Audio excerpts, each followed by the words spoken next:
You didn't like that segment, did you? You're going to cut it out? You can. You're the editor. Man, you were falling asleep. Am I that boring? Got that cotton mouth.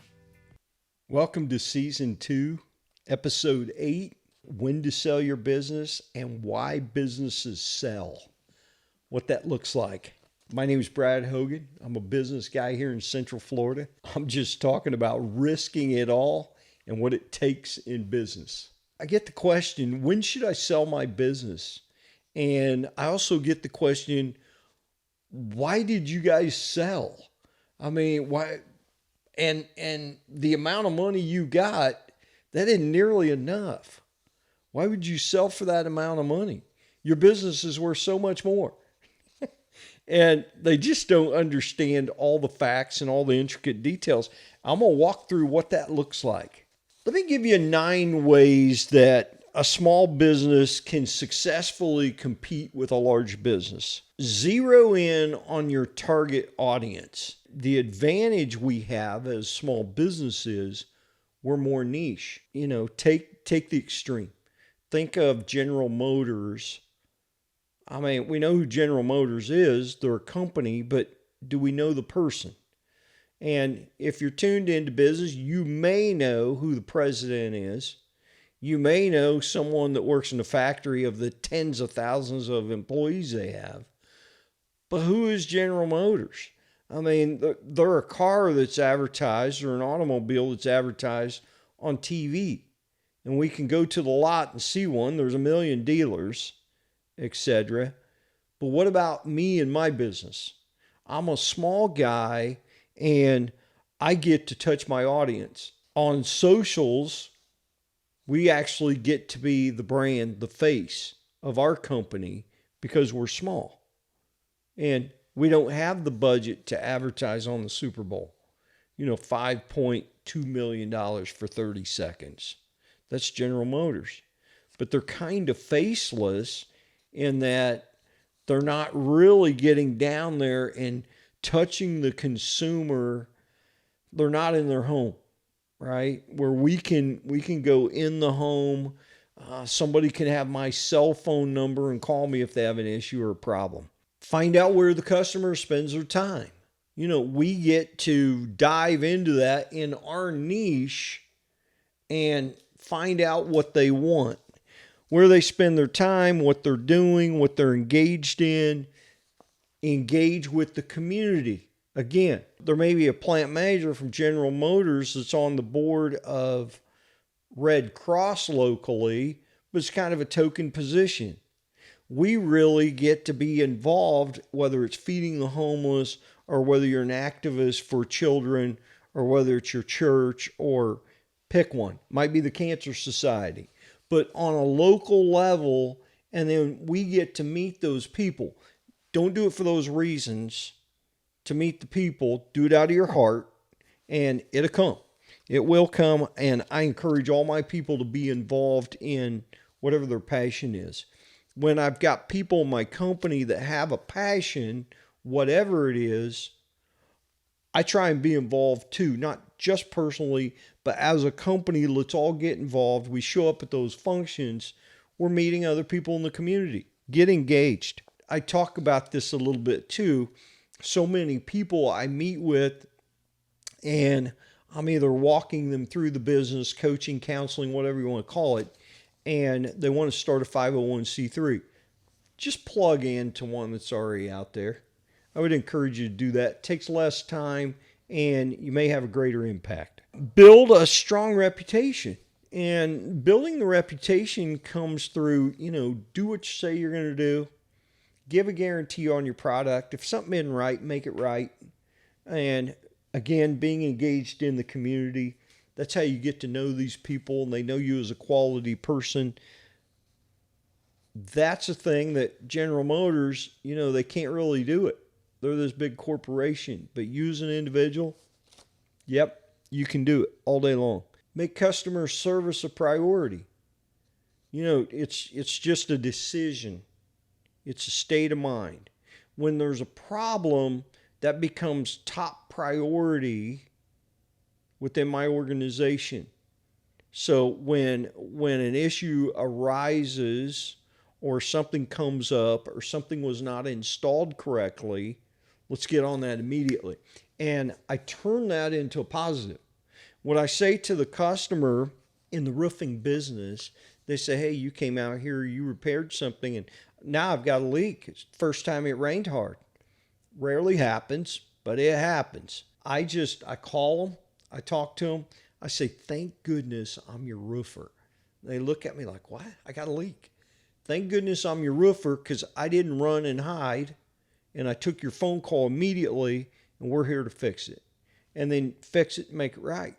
And you will get more referrals and business out of that, because it's not what happened, it's how you handled it. We get to do that as small business owners, and we get to do it immediately. Develop local brand content.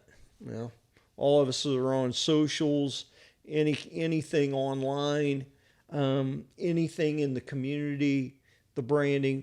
Maybe you sponsor a Little League team. Maybe you sponsor a youth group. Maybe you sponsor an event. You know, those are little things that we can do locally. Partner up with other people that are in your somewhat profession. So if you're in the service business, if you're a plumber or a realtor or a roofer, or partner up with those people. If you're an HVAC guy, partner up with a realtor. If you're a roofer, partner up with a realtor. If you're a roofer and you go and you're seeing leaks and problems in homes, partner up with a plumber. You know, just figure out whatever it is in your niche and what your customers need. Watch and experiment with marketing trends. Here's something I really like. I like this from the standpoint that I think about a franchise. Think about a Subway restaurant franchise. If the owner, the operator, the franchisee of Subway down the street from you today wanted to offer spaghetti, he's got to go through corporate approval. They're probably denying that. That doesn't fit in our brand. They can't change. They can't pivot. Nothing's fast. So I say spaghetti because that's kind of out of the box and extravagant to make a point, but let's do something closer to home. Let's say Subway already offers chips with the sandwich. Let's say that business owner wants to offer a different brand of chips, something he really likes. Maybe it's more healthy. He likes it. Well, can he just put that in his store and sell it? Probably not. He's got to get corporate approval.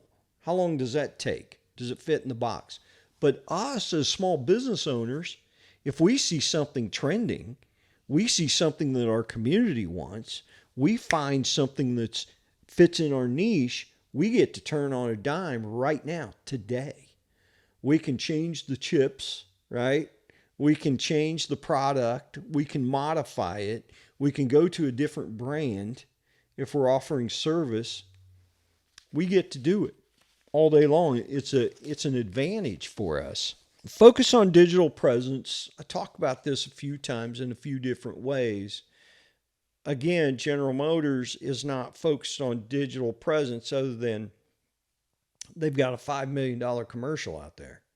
But day to day, you get to engage with your customers. You get to answer questions, etc. Finally, incorporate an SMS strategy. General Motors is not text messaging me. But my small business owners, people that I interact with, that I do business with, they are texting me. My dentist texts me. My doctor texts me. My marketing girl texts me all the time. Hey, we got this meeting. We got this appointment. What about this? What about that? You need to be doing the same thing with your customers. Just 9 easy ways that we can compete as small business owners with large business. Let's talk about just in general different ways that firms or businesses compete in the marketplace. You know, one is price, and some goods are price sensitive. So where are we in that food chain? when we think that Walmart they advertise and present themselves as a low price leader. Are they? Could I buy that product and offer it cheaper than Walmart? Now, I need to be niche because most of us are not Walmart. We don't have this wide selection that Walmart has. But in our niche, if I'm an automotive guy, maybe I'm offering automotive products. Can I source those products and sell them cheaper than Walmart? Well, I've probably got less overhead than Walmart. Granted, Walmart has better buying power than I do because they're a lot bigger. But you'll find that the discrepancy, the difference between their buying power and their overhead, they need to offer the product. They buy it here. They need to offer it up here. And what's in between is very little margin for them. It's volume. But all this space in here, that's overhead. Well, we don't have that overhead. We got just a little bit of overhead and we got profit margin. We got very little overhead and we got profit margins, what we've got. Use that to your advantage. The other thing you'll find is brand loyalty. Brand loyalty, and some of your customers will develop a loyalty to their favorite brands and goods, such as Apple. That's a great one. Whatever your niche is, or your customers, their niche, they may develop brand loyalty. And I'm talking about things that not everyone is thinking about. Here I am right now, I'm in front of a camera. If that's your thing and something you do, and not everybody does that, is there a particular camera that you like? Is there a particular brand that you prefer for some reason? Is there a particular camera stand or microphone stand or whatever your niche is? Is there a particular, I'm in the roofing business, is there a particular tile or shingle that I'm putting on a roof? Is there a special brand? What about my nails or my nail guns? So when I'm selling something to someone, do I have those fans that are brand loyal for some reason? I can actually get right down there and get a dialogue going about why one product's better than the other. Does Walmart do that? No. Come on. They've got some sales guy, they're over here. What's the difference? They're probably reading the back of the label to tell you what the difference is between the two products. You know your product, you know your niche. Find those people that are brand loyal, carry their products, and you're going to have a following. The other thing we've got is convenience. People will buy based on convenience. So are they shopping with you for convenience, or are they shopping with Walmart because it's more convenient? Is it a pain in the butt to get a product from you? Or do you have this awesome return policy? If it doesn't fit, if you don't like it, return it. No problem, no questions asked. Customer service over the top. Does that make up for it? Does that become a convenience item? Do you deliver in your business where a Walmart doesn't? What can you do? And, the constant question I'm asking myself in business is, what can I do in my space that no one in my space is doing? What can I do? Is it a thank you card? Is it a follow-up email? Is it the return policy? Is it the warranty? Is it the workmanship? Is it the product itself? What is it? What can I do that no one's doing? Service for some products and quality of the service is important. Service for some products, think about General Motors in the car. Is service important? It's important to me.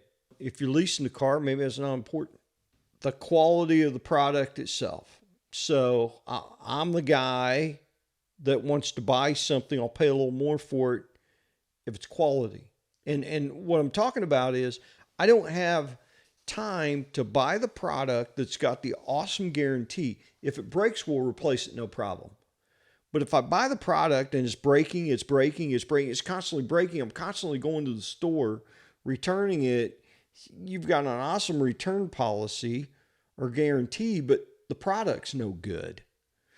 Can I buy a better product that's just not going to break?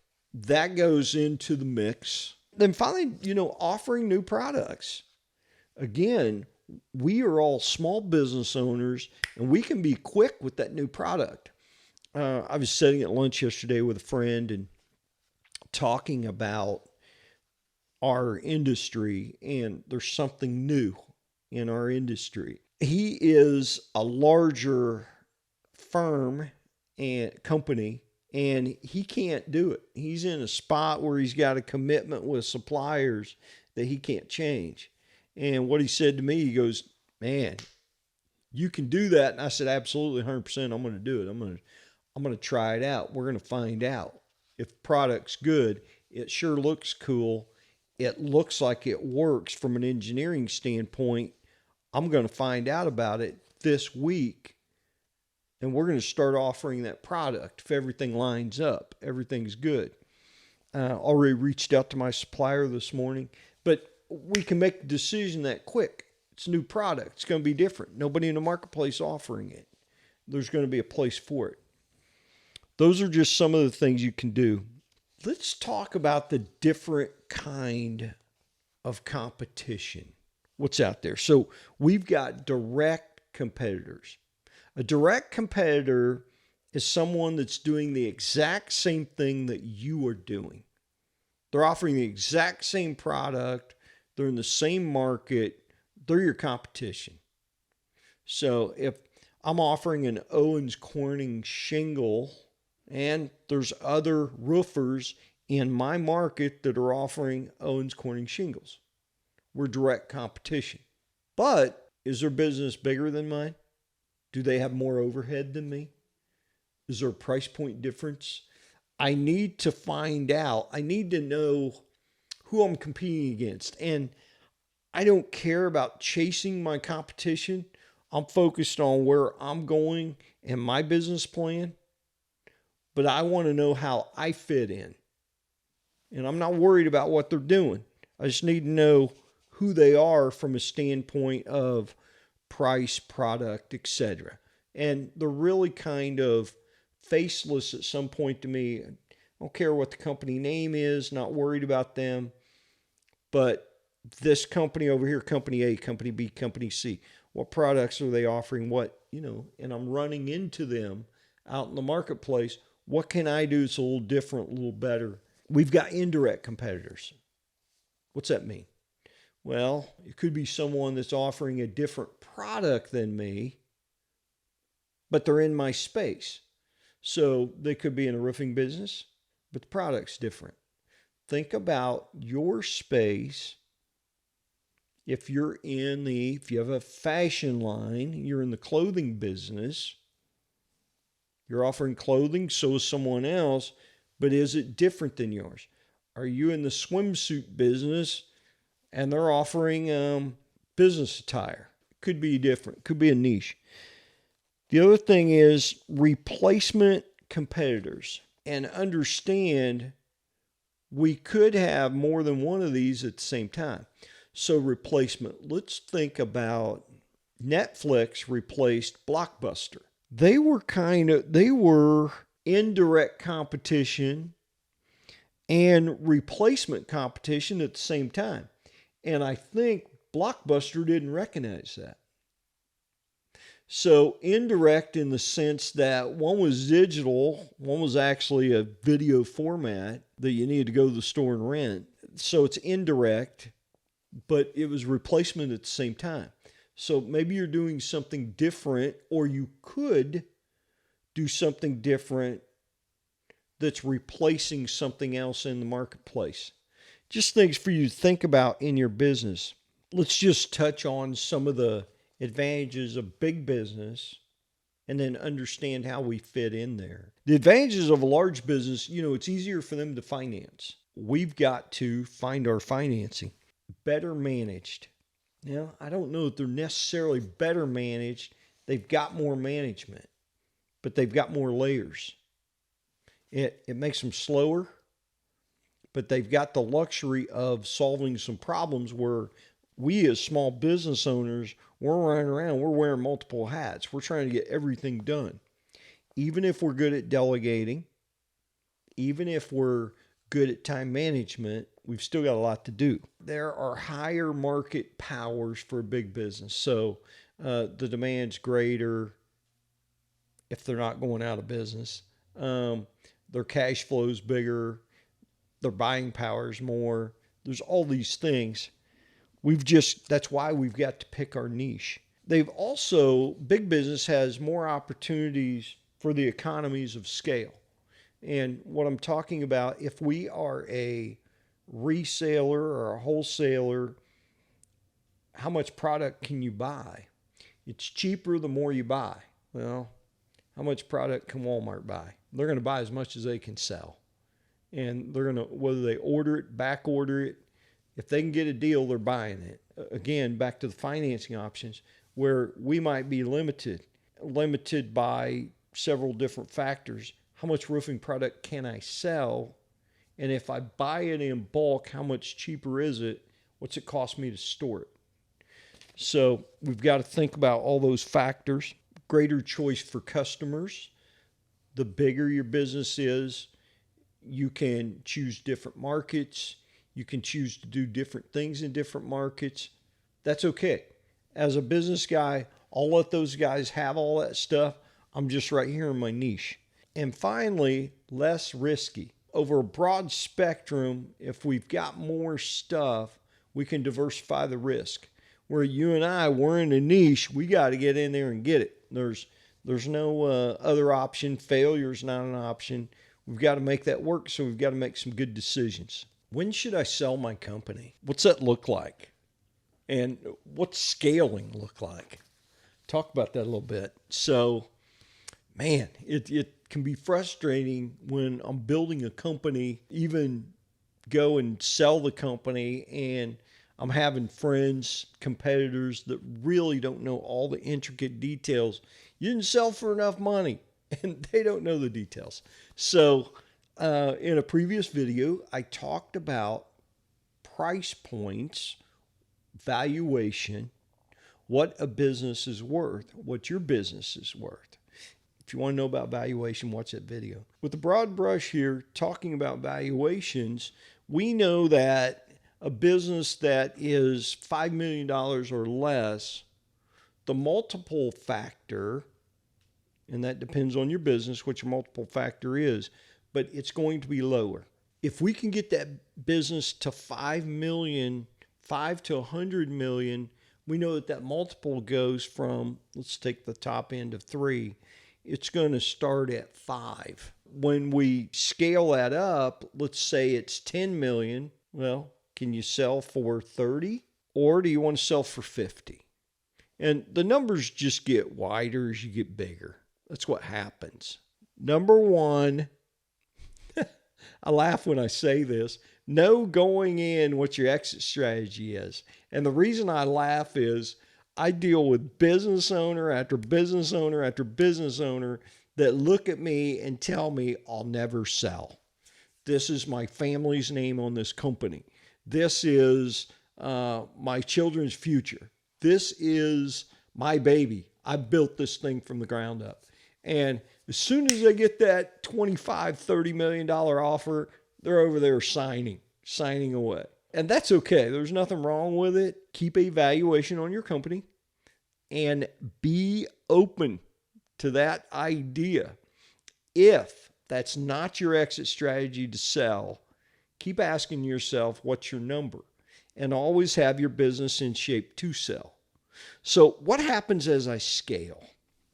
Let's talk about that because this affects when you will sell your business. I start out, I've got an idea today. I've got a niche product. I'm going to start it at my house. I'm going to start it in my garage. I'm it. Soon I'm going to have maybe one employee that's going to help me do some things. But I'm working out of my garage. So I'll talk about my business. In the roofing business, I've really got no overhead when I'm operating out of my garage. I've got guys that are putting on the product, and I'm basically sales. Maybe I've got another sales guy. He's commissioned. And it's just very, very, very small, very tight. And the point is real simple. I've got my cost of product and I've got my labor. Everything else, I get to put my margin on there, and that's my profit. I get to keep that money. So it's easy to have a $5 million business, gross revenue. What I bring in every year from sales is $5 million bucks. It's easy to have a 20% bottom line. I can make $1 million. It's the difference between cost of product and labor and then the margin. The reason I can do that is my price up here is very, very, very competitive in the workplace, and I can offer the product, the warranty, etc. Let's go to $10 million. Well, at $10 million, can't operate out of my garage. I need someone running the office, and I've now got rent. I've got some overhead. I need a warehouse. Got some other, my accounts receivable goes up a little bit. I need an office girl that's answering the phone. I need someone doing permitting.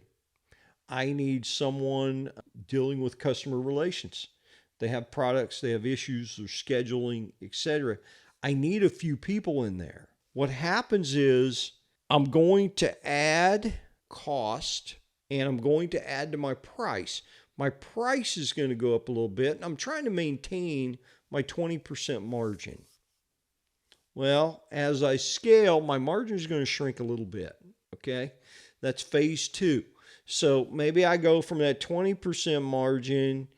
If I'm at 10 million, that margin 15%, maybe it's 12%, depends on the business, depends on your location and what the price point is, the selling point to be competitive. But as you scale, it shrinks. And logically, you've got to say, okay, at 5 million, I was at a 20% margin. I took home $1 million. At 10 million, I'm at a 15% margin. So I'm going to take home $1.5 million. And some people could look at that and go, man, you're working twice as hard, but you're not making twice the money. Well, there's a point in there. Can I get from 10 to 15 without adding any more overhead? I've already got the office now. I've already got the people in place. What's my capacity for those people? And perhaps now I can go to 15 million without adding any more overhead, and it's just profit for the company, for me. Can I go to 20? Well, maybe I can't go to 20 without adding more overhead, and as I scale, margins shrink. Where do we need to be? We end up with a $50 million company as we grow and grow and grow and grow. But what's the margin? Well, let's say it's 10%. Well, if you have a $50 million company and you've got a 10% profit margin, that's $5 million bucks. What's your overhead? Your overhead at this point is $45 million. Break that down by a month.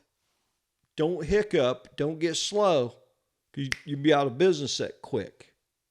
But you're also poised for growth. When we get to those larger numbers, you get those larger multiples. Frequently, what will happen, the conversations that I said friends or people in the business are having with me is, why'd you sell your $50 million business for $25 million? Why is it sold for 30 million, whatever the number is? What they're doing mentally, the guy asking the question is, he's thinking, okay, I'm at 10 million and let's take a different industry. I've got a 20% margin. I make $2 million. Gosh, if I were at 50 million, I'd be making 10 million. So My business 5 times, it's worth $50 million. Why would you sell? They're forgetting the overhead that goes with the growth. The margins shrink as you scale. And if you have questions about that, specific questions about your business, hit me up and I'm happy to talk to you. I'm happy to answer some of those questions. So the company sold. What else does that mean? Is it cash up front? Is it half up front? Do we need to hit numbers to get paid out? Are there more stock options? Did we get bought by a hedge fund? Is someone taking this public? What's that look like? There's a whole host of other questions that go with it. What's your involvement? Do you want to still be involved? All those things you have to work through. The natural progression in the business is starting very small. It's just you. It's you and a friend, you and a buddy, you and your dog. You start your business. You're working out of your house. You're working out of your garage. However quick you go to an office, if you're going to scale whatever your business is. But what happens is we end up adding these layers. This is all overhead. And what happens in the price point is the price point has got to be raised, even though the margins are getting tight. They're shrinking. At some point, the price is no longer competitive with the rest of the people in the marketplace. It creates a void as this company A, gets this big and their price is now up here. There's a void in the market for a small guy to come in, starts in his garage, got a low price, very competitive, good product. And maybe it's even the same product this guy's got. It's just a different deal, a different way. There's nothing wrong with this guy.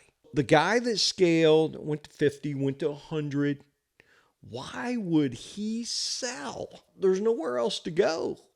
We're up here and we're starting to be priced out of the market. The reason to sell is we've got to get bigger to offer all these other products. So let's offer other goods, other services. We can be combined with other companies.